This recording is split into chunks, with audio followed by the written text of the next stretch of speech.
Jesus, ele tem um cuidado com cada um de nós. Cuida de mim, cuida da minha casa, da minha família, cuida de você, cuida da sua casa e da sua família, dos seus pais, dos seus filhos. Jesus cuida de cada um de nós.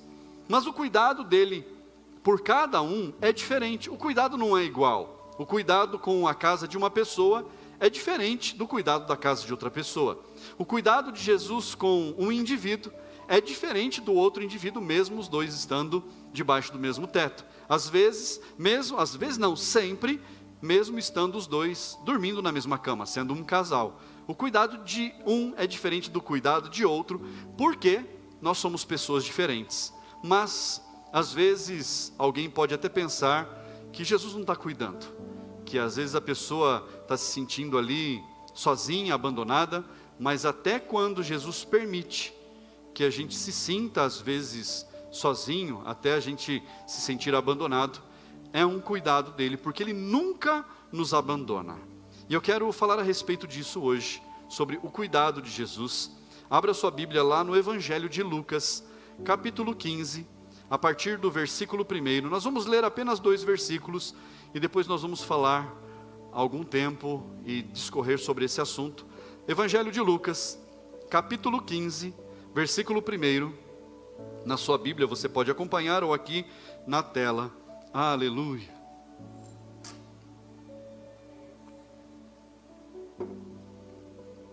Está escrito assim: aproximavam-se de Jesus todos os publicanos e pecadores, para o ouvir. Os fariseus e os escribas murmuravam, dizendo: este recebe pecadores e come com eles. Vamos ler de novo? Aproximavam-se de Jesus todos os publicanos e pecadores para o ouvir.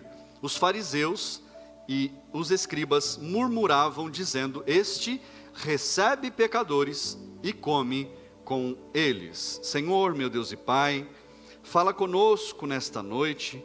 Meu Deus, que os nossos corações estejam abertos, ó Pai, e que cada um dos nossos corações seja um terreno fértil, meu Deus, para o trabalhar do Senhor, que nós possamos compreender o seu cuidado com as nossas vidas, meu Deus, e descobrirmos que o Senhor está cuidando de tudo, em todo o tempo, meu Deus, em nome de Jesus, mais uma vez, fala conosco, amém. Assente-se no seu lugar, graças a Deus. Nós não estamos abandonados, não há ninguém abandonado na face da terra, por mais que alguém pense que Jesus não o enxerga, não o vê mais.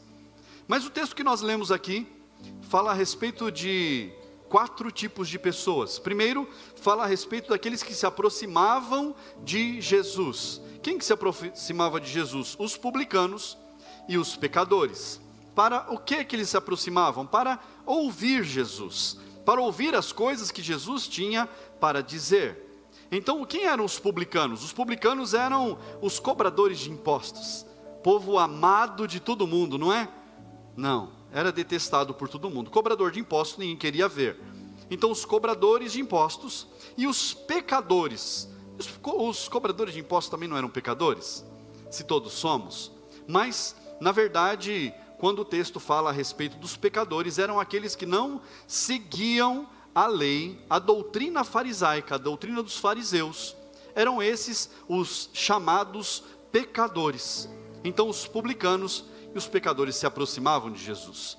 Mas, para nós compreendermos tudo isso aqui, tudo que nós vamos falar hoje, nós precisamos entender a cultura local, aquilo que estava acontecendo ali, naquele momento e naquela região, naquele lugar, naquele acontecimento. Como era o momento de se assentar para comer? Era o momento em que as pessoas, elas iam até o alpendre, até a varanda, até o lugar mais alto da casa. Era o lugar de comer, e normalmente esse lugar mais alto, ele era aberto, não era um lugar fechado. É como uma varanda, sacada, não sei como é que você chama, como é que você conhece esse lugar, varanda, sacada, alpendre, não sei, área, sei lá qual é o nome, mas era um lugar aberto, ventilado, para que ali pudessem comer tranquilos. Então, normalmente quando as pessoas se reuniam em algum grupo maior, era ali em cima da casa que eles sentavam para comer. E ali, a casa não era lugar fechado como as nossas casas hoje são, com muros, com distanciamento, as pessoas não vêm lá dentro. Não, as casas eram todas abertas, porta para a rua, como a gente vê algumas casas que ainda são assim, mas o lugar alto, onde as pessoas se assentavam para comer, era aberto. Então quem estava na rua, via as pessoas ali assentadas, comendo, tendo aquele momento de comunhão. E quem foi que viu Jesus com esses dois grupos aqui, os publicanos e os pecadores? Os fariseus, os escribas. E quem eram os fariseus e os escribas? Os fariseus eram os mestres da lei, aqueles que conheciam a lei de cor e salteado, de cima para baixo, de baixo para cima. Era assim, eram esses. Mas os escribas eram quem? Os que escreviam a lei. Eles não podiam errar, eles tinham que copiar tudo que estava escrito na palavra de Deus fielmente, sem erro, sem adicionar ou tirar nada, sem acrescentar um ponto, sem deixar cair um pingo de tinta. Eu não sei, irmãos, como era na sua juventude, na sua infância, mas num determinado período da minha vida, em que eu era estudante, quer dizer, continuo sendo, mas lá no começo, quando todos nós éramos estudantes lá na escola, chegou um determinado momento em que eu tive um professor muito rigoroso, e ele queria que a gente aprendesse a ficar um pouco mais atento. Na verdade não era um pouco, era totalmente atento. Fala para quem está do seu lado assim, totalmente atento. Fala de novo, totalmente atento. Isso, totalmente atento. E ele passou uma norma, no caderno não pode ter rasura. Não pode ter uma letra escrita errada, não pode ter um risco, não pode você tentar preencher duas vezes o mesmo lugar, para tentar ali disfarçar que um O virava A, que um A virava O, ou qualquer coisa do tipo. E então, a gente tinha uma atenção muito grande, uma atenção, mas quando ia chegando no final da folha, irmãos, de um lado tudo preenchido, do outro a gente estava copiando a matéria do quadro, e o professor escrevendo com uma mão turbinada, e a gente ali ligado naquilo. Quando estava chegando no final, a gente redobrava a atenção para não errar, porque se errasse, arranca a folha do caderno, põe de ladinho, copia tudo de novo. Era assim. Meu Deus, pastor, que rigoroso. Mas aí a gente aumenta a atenção. A gente aprendeu a ficar mais atento. Era difícil? Muito difícil. Mas o nosso nível de atenção naquela matéria, naquela aula, ele era assim extremamente elevado. Porque era quase que a prova, era mostrar o caderno. A prova era só para dizer que a gente tinha feito. Porque a gente já sabia a matéria de cor e salteado, de tanto que a gente prestava atenção para copiar. Olha isso. Os escribas, irmãos, eles precisavam ter esse nível de atenção, porque um ponto errado, página descartada, começava a página de novo, começava de novo a copiar. Então, eles se achavam os tais, porque eles não cometiam erros. Olha isso, os escribas não podiam cometer erros, não é que eles não cometiam, o erro deles não aparecia, porque o erro era descartado, era rasgado, jogado fora. Mas o que acontece? A cena que eu quero que você veja é Jesus assentado com os publicanos, os cobradores de impostos, com os pecadores, comendo com eles no alpendre, e os fariseus e os escribas olhando Jesus comendo. Então, enquanto Jesus comia com eles, estava sentado com eles, eles murmuravam e criticavam Jesus. Consegue visualizar isso? Essa é a cena que você precisa entender, que está nesse contexto aqui.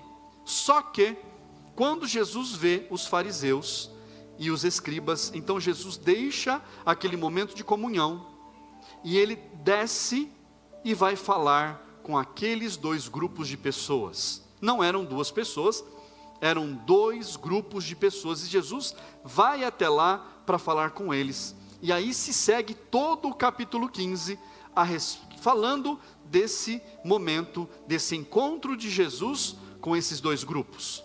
E esses dois grupos falam muito a nosso respeito.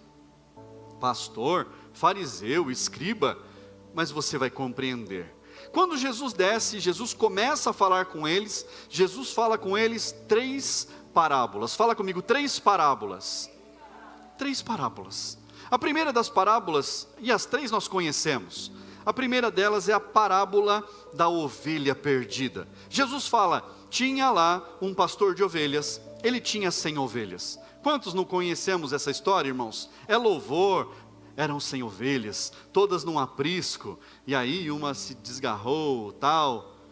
O pastor, ele tranca as 99, deixa as 99 seguras, no aprisco, no cercado, no lugar guardado, deixa elas e vai à procura daquela ovelha que se perdeu.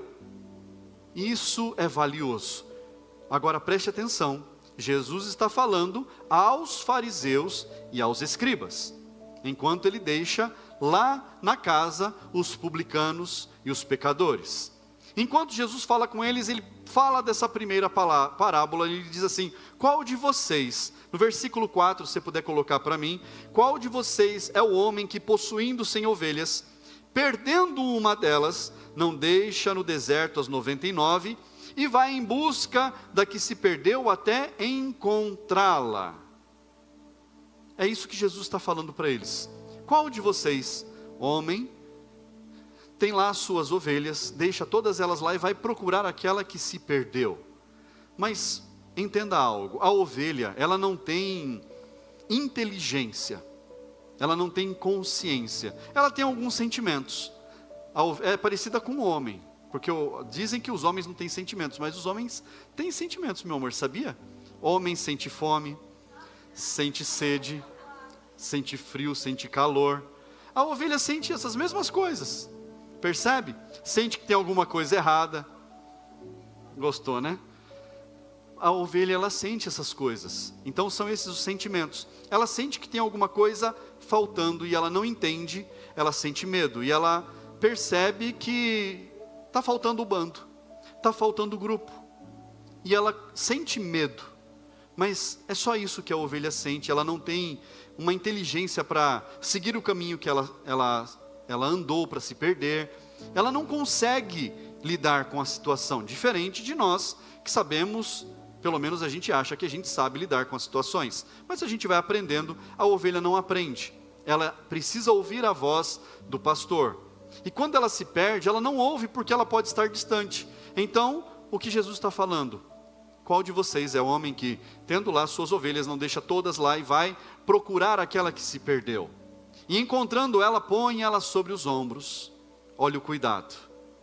Põe ela sobre os ombros, traz de volta, chama os amigos, os vizinhos, e comemora, faz uma grande festa, porque a ovelha que estava perdida foi encontrada. E Jesus termina a parábola dessa ovelha perdida dizendo assim, que quando uma pessoa se arrepende dos seus pecados, há uma festa realizada nos céus. A maior festa nos céus por uma pessoa que se arrepende dos seus pecados do que por 99 justos que não precisam de arrependimento. Jesus termina essa primeira parábola ensinando isso, a importância de se buscar, a importância do arrependimento. Mas Jesus continua na segunda parábola, e a segunda parábola fala a respeito da dracma perdida. Fala comigo, dracma perdida. A dracma é o equivalente ao salário de um dia. Você sabe quanto você ganha num dia de trabalho? Já parou para pensar nisso? Agora faz uma conta aí.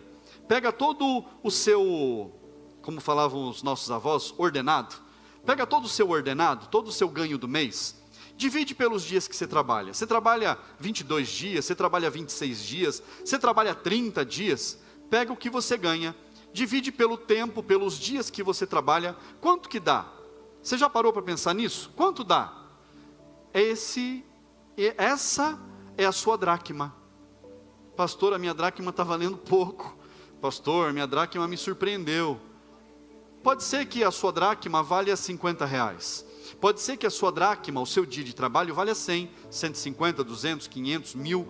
Nossa, pastor, tem gente que ganha 1000 por dia? Tem gente que ganha 1000 por segundo, irmãos. E tem gente que quer ganhar 1000 por segundo. Deus pode fazer inúmeras coisas. A gente precisa se movimentar, e a gente se movimenta, Deus dá estratégias e nos leva além daquilo que a gente imagina. Mas a dracma é aquilo que equivale ao dia de trabalho. E quando Jesus fala a respeito da dracma perdida, ele fala assim: uma mulher tendo 10 dracmas na sua casa, 10 dias de trabalho, uma economia de 10 dias de trabalho, ela percebe que ela perdeu uma. Talvez seja uma moeda que valha aquele determinado valor do dia de trabalho. O bolso furou, sei lá, caiu da carteira, estava num lugar, esbarrou, caiu, ela percebeu que de 10, agora ela tem 9. E aí, Jesus propõe, nessa parábola, ele fala assim: qual a mulher, versículo 8, qual a mulher que tendo 10 dracmas, se perder uma delas, não acende a lamparina, varre a casa e a procura com muito empenho até encontrá-la? Qual é a mulher que, perdendo um recurso desse, de um dia de trabalho, não vai se empenhar para caçar esse negócio? E Jesus fala: acende a lamparina, deixa claro, vai varrer a casa, varre para lá, varre para cá, vira tudo até encontrar. Mas olha que interessante, depois o texto fala que ela, encontrando a dracma perdida, ela então chama as amigas, as vizinhas, e ela comemora, ela faz festa porque encontrou a dracma perdida. E Jesus termina dizendo: afirmo a vocês que a mesma alegria existe diante dos anjos de Deus por um pecador que se arrepende. Jesus, ele volta a falar a respeito do arrependimento. Mas entenda, a ovelha, ela se perdeu porque ela não sabia o que estava fazendo. Ela não sabia, ela se perdeu. A dracma é um ser inanimado, é um objeto, não tem consciência nenhuma, não tem pensamento nenhum, sentimento nenhum. Simplesmente caiu, perdeu, ficou lá sumido e precisa ser encontrado. Compreende isso? São 2 níveis de cuidado, mas nós vamos falar disso daqui a pouco. E então Jesus prossegue, e nós entramos na terceira parábola, que é a parábola do filho pródigo. E a parábola do filho pródigo, irmãos, talvez a gente já tenha ouvido inúmeras vezes, diversos pregadores falando com muita propriedade a respeito do filho pródigo. Que o que aconteceu? Qual é a história? Tendo um filho, um pai, 2 filhos, o filho mais novo, ele pede para o pai: pai, divide a herança, eu quero a minha parte da herança. Irmãos, não existe herança de pai vivo. Pai vivo não dá herança para ninguém, irmãos. Mas aquele pai talvez não tinha experiência, não tinha entendimento, não sabia dos acontecimentos, não sabia que primeiro ele tinha que morrer para depois a herança ir, mas ele divide a herança por 2, dá metade, dá a parte do filho mais novo, a parte do filho mais velho fica lá. E o texto diz, quando Jesus fala aos fariseus e aos cobradores de impostos, Jesus fala assim, que o filho mais novo, ele, passados alguns dias, ele pegou tudo que ele possuía, toda a parte dele, e saiu, foi para uma terra distante, e gastava tudo desenfreadamente. O termo pródigo, quer dizer isso, aquele que gasta sem perceber, ou que não tem responsabilidade sobre o que faz. Pródigo significa isso, não é o filho que se perdeu. Pródigo é aquele que gasta sem responsabilidade. Existe até na justiça brasileira, você pode acionar a justiça para interditar uma pessoa da família que seja pródigo. O que é interditar? Impedir ela de vender, impedir ela de acessar conta bancária, impedir ela de ter acesso às finanças, porque ela destrói com tudo, ela acaba com tudo. Esse é o pródigo. Sabia que tem gente que ganha lá o seu dinheiro, o seu salário, no mesmo dia acaba? No mesmo dia cessou, acabou? Às vezes sobra lá R$10 na conta. A pessoa, ela inventa um negócio, ela fala: poxa, eu vou comer um picolé, porque o picolé custa 2, então vou comprar 5. Mas ela não queria nem chupar um picolé, irmãos, não queria nada, mas ela tem R$10, ela precisa dar fim naquilo. E nós precisamos entender, irmãos, nós crescemos aprendendo o quê? O que os nossos pais, os nossos avós diziam para a gente quando a gente pegava o dinheiro? Vai lavar a mão porque dinheiro é Nossa, a gente aprendeu que dinheiro é sujo, então o que a gente faz? Se livra dele o mais rápido possível. Ó, mudança de mentalidade. Fala assim comigo: dinheiro pode até ser sujo, o Pix é limpinho. Muda a mentalidade. Não se livra daquilo que Deus está colocando na sua mão. Gerencia, administra bem administrado. Faz durar além do mês, faz sobrar. Um dia, e aqui é só um adendo na palavra. Um dia, eu aprendi que uma pessoa, quando ela é abençoada, é porque encerra o mês, a despensa tem alimento. Encerra o mês, ainda tem dinheiro na conta. Nem que seja R$50, tem que sobrar. Tem que dar um jeito de sobrar. Não pode viver no vermelho, irmãos. Pastor, como é que eu faço? Conversa comigo depois, a gente te orienta. A gente examina tudo junto, orienta. Deus me deu habilidade para isso, irmãos. E se precisar, conta comigo. Deus vai te ajudar, você se levantar, você se reerguer, você sair do buraco que tiver. Mas vamos voltar aqui. Então, o pródigo, o filho pródigo, ele vai pelo mundo, gastando tudo. E a palavra de Deus diz que lá naquela terra em que ele estava, muitas pessoas cercavam ele, porque ele tinha muito dinheiro. Mas quando o dinheiro cessou, houve uma grande crise naquele lugar. E por causa daquela crise, aquele homem também já tinha perdido tudo, não deu para fazer nada. Então ele se encontrou numa situação muito difícil. Ele não cuidou daquilo que tinha na mão dele, foi gastando desenfreadamente.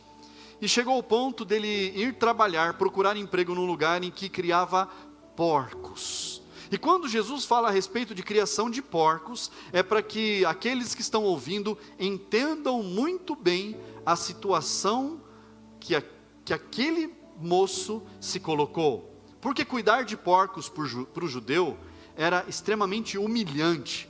Por quê? O judeu não come a carne de porco, ela é imunda para o judeu. Ela não é comida pelo judeu. Então, para eles, o porco é um animal que não deveria existir na face da terra. Agora, imagina um judeu tendo que cuidar de porcos. O tamanho da humilhação. Mas o texto piora a situação do que Jesus fala. Diz que aquele moço, ele, com a fome que ele estava, ele sentiu vontade de comer da comida dos porcos. E quando ele bate no fundo do buraco, no fundo do poço, então ele percebe, ele cai em si, a ficha cai e ele acorda para a realidade. Ele fala assim: por que eu estou vivendo isso? Por que eu estou passando por essa dificuldade? O meu pai é um grande homem, empresário. Eu vou lá, vou largar tudo aqui, eu vou pedir para o meu pai um emprego. Eu vou ser um empregado, um servo do meu pai. Não quero nem que ele me chame de filho. Eu vou lá porque se ele me der um emprego, pelo menos eu tenho um lugar para dormir. Eu tenho comida para comer. Eu vou ter um salário no mês. E a palavra diz que ele troca de roupa, ele se arruma do jeito que dava, porque, irmãos, imagina, será que ele tinha um guarda-roupa com roupa? Não tinha, mas ele se arruma da melhor forma possível, do jeito que dá. E ele vai de encontro com o pai. Fala comigo, ele vai de encontro com o pai. O texto segue dizendo que quando aquele moço, ele aparece lá à distância, lá longe, o pai vê ele de longe. Onde é que o pai estava? Você já parou para pensar nisso? O pai estava no alpendre. O pai estava lá na varanda, na sacada, tentando olhar o mais longe possível. Eu acredito que aquele pai todos os dias ia lá para aquela varanda e ficava esperando o filho aparecer. Ficava esperando o filho vir. Todos os dias o pai falava: Deus, como é que está meu filho? Como é que ele está? Ele deve aparecer logo. E acontece que num determinado dia o pai vê o filho vindo à distância. Então o pai desce, vai de encontro com o filho, recebe ele com alegria, e o filho fala: pai, não sou digno de ser chamado seu filho, me dá um trabalho para eu trabalhar, eu preciso trabalhar, preciso ter uma comida para eu comer. Mas a atitude do pai é diferente. O pai manda, dá um banho nele, troca as roupas dele, coloca um anel de honra no dedo de filho, coloca sandálias nos pés, dá a honra para o filho. E então o pai manda matar o bezerro cevado, o bezerro gordo, que estava sendo engordado para o abate, e faz uma festa para receber aquele filho. Olha isso, irmãos. Só que o texto não é sobre o filho pródigo. O texto, a essência do que Jesus está falando, para aqueles dois grupos de pessoas, é a respeito do filho mais velho. E o filho mais velho diz que quando ele chega do trabalho, ele vê uma festa acontecendo na casa, e ele pergunta para os empregados: o que está acontecendo? Que festa é essa? E eles falam: o seu filho, seu irmão mais novo, ele voltou e o seu pai está dando uma festa, matou o bezerro cevado para comemorar. Então aquele filho, ele fica revoltado. Lá no versículo 28 de Lucas capítulo 15, acompanhe comigo, diz assim: o filho mais velho se indignou e não queria entrar. Saindo, porém, o pai procurava convencê-lo a entrar, mas ele respondeu ao seu pai: faz tantos anos que sirvo o Senhor e nunca transgredi um mandamento seu. Mas o Senhor nunca me deu um cabrito sequer para fazer uma festa com meus amigos. Mas quando veio esse seu filho, ele não fala quando veio meu irmão, ele fala quando veio esse seu filho, que sumiu com os bens do Senhor, gastando tudo com prostitutas, o Senhor mandou matar o bezerro gordo para ele. Então o pai respondeu: meu filho, você está sempre comigo, tudo que eu tenho é teu. Mas era preciso festejar e alegrar-se, porque este seu irmão, o pai fala para ele, porque este seu irmão estava morto e reviveu, estava perdido e foi achado. E o texto da parábola do filho pródigo termina com o pai na porta da casa, tentando convencer o filho a entrar na festa, tentando convencer o filho a ir comemorar com eles. O texto termina assim, mas nós precisamos voltar lá no começo. Jesus, ele desce do alpendre, da varanda, vai até a porta e começa a falar com os fariseus e com os escribas. E Jesus fala a eles lá: olha, uma ovelha se perdeu, uma dracma foi perdida, e um filho tomou umas decisões erradas para se perder. Ele dá 3 exemplos: da ovelha que se perdeu porque ela não tinha consciência do que ela estava fazendo, da dracma que caiu, alguém deixou cair e ela ficou lá perdida, e o terceiro exemplo do filho que tomou decisões erradas e caiu na perdição. Ele está falando dos fariseus, ele está falando dos escribas, está chamando a atenção deles, falando: olha, quem está sentado comigo aqui hoje, comemorando, é a ovelha, que ela estava desgarrada, mas o pastor cuidadoso foi lá e pegou ela. E a palavra de Deus diz, João 10:11, se eu não me engano, diz assim: eu sou o bom pastor dá a vida pelas ovelhas.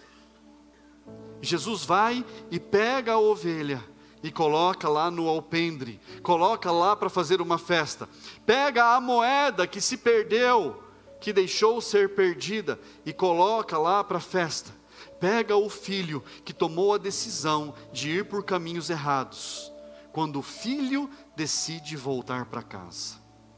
Perceba, a dracma, ela não conseguia voltar para o lugar das moedas, não tinha nenhuma condição disso acontecer, então ela precisou ser encontrada. A ovelha não conseguia voltar para o bando, então ela precisou ser buscada. Mas o filho que decidiu ir pelos caminhos errados, Jesus permitiu que ele batesse no fundo do poço, para que ele pudesse despertar, acordar para a vida, entender, sabendo o caminho que ele tinha que seguir, sabendo o caminho de volta para casa, para onde ele deveria ir. Mas os 3 estão lá, os pecadores, aqueles homens estão com Jesus, estão todos lá com Jesus, e Jesus está na porta, como o pai do filho pródigo, falando aos fariseus: olha, os seus irmãos que estavam perdidos foram encontrados. Os seus irmãos que estavam mortos, agora estão vivos, estão comigo celebrando. É necessário que a gente festeje, é necessário que a gente faça festa, é necessário que a gente comemore. O Senhor quer festa, irmãos. Quando fala da parábola da ovelha, fala que quando uma ovelha, quando um filho se arrepende, há uma grande festa nos céus. Quando fala da parábola da dracma perdida, fala que os anjos festejam nos céus quando um pecador se arrepende. Se tem festa nos céus, irmãos, então a gente pula de alegria. Mas quando fala a respeito do filho pródigo que estava perdido e ele encontrou o caminho de volta, então a festa tem até churrasco. E os fariseus e os escribas estão vendo Jesus assentado com os homens que todos repudiavam, com os cobradores de impostos, com os pecadores. Jesus está sentado com eles comendo, conversando, levando eles ao caminho certo, orientando eles a fazer aquilo que é certo. Jesus todos os dias nos orienta. Jesus todos os dias está cuidando de nós. Independente da forma como nós temos sido cuidados, Jesus está cuidando de nós. Fala comigo, Jesus está cuidando de mim. Agora fala mais forte, fala com mais propriedade, fala assim: Jesus está cuidando de mim. Não importa, irmãos, naquele momento, não importa as 99 ovelhas, importa aquela que precisava ser encontrada. E você foi encontrado. Em algum momento, talvez na sua vida você tenha passado por algum desses 3 momentos. Talvez você ouviu da palavra de Deus e você se desgarrou do grupo. Você sentiu frio, você sentiu calor, você sentiu a falta, sentiu fome, sentiu sede. Alguém precisou ir lá e falar da palavra de Deus e fazer você compreender a realidade e te trouxe de volta. Colocou você nos ombros, cuidou de você, te deu amparo, te deu carinho, te deu atenção, orientou você nos próximos passos para você não se perder mais. Talvez em algum momento você nem sabia que você estava perdido, você simplesmente caiu do bolso de alguém, caiu pela rua, e você precisou ser encontrado com muita dedicação, ser achado e ser colocado no lugar em que você nunca deveria ter saído, como a dracma perdida. Ou talvez, em algum momento da sua vida, você decidiu fazer coisas erradas, fazer coisas que não agradavam ao Senhor, fazer coisas que entristeceram o coração de Deus, e você, nessas decisões que você tomou, você se afundou, você entristeceu a Deus, você chorou, você sentiu amargura, você sentiu afastamento, você sentiu que talvez você tenha sido abandonado porque ninguém foi te procurar, ninguém foi atrás, porque Deus estava tratando com você, porque Deus estava cuidando de você, do jeito que você precisava ser cuidado, mas você encontrou o caminho de volta para casa. Independente, se você, em algum momento da sua vida, você foi ovelha, dracma ou pródigo, independente, o que importa é que você está aqui. O que importa é que nós estamos juntos com Jesus, comendo com Ele, comendo dEle, aprendendo dEle, crescendo com Jesus a cada dia. É isso o que importa. E o que eu quero te dizer hoje, mais uma vez, é que Jesus, Ele cuida de nós. Jesus, Ele salva, Ele batiza no Espírito Santo, Ele cura, Ele voltará. Não é por causa de capricho, é porque Ele nos ama, é porque Ele ama a igreja dEle, é porque Ele ama a sua vida, e Ele tem cuidado de você.